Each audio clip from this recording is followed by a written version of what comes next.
замын голоор явдаггүй учир.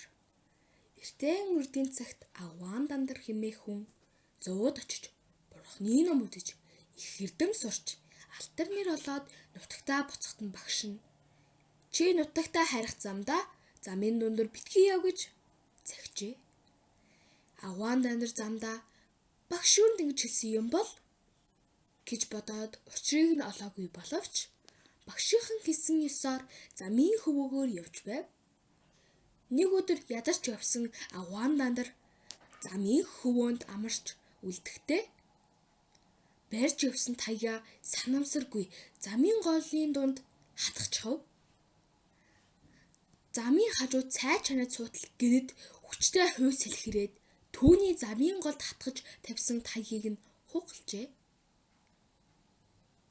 Аваан дандар түүнийг үзээд ардын дунд хүйс хэлэх бол өгсөн хүний сүнс байдаг гэдэг яриаг санаж чөтгөр замын дундуур явдаг юм байна гэдгийг мэдээд багшийнхан загсныг учрыг сая л нэг ойлгожээ. Тиймээс Монгол хүн замын дундуур явахыг цээрэлдэг болсон гинэ.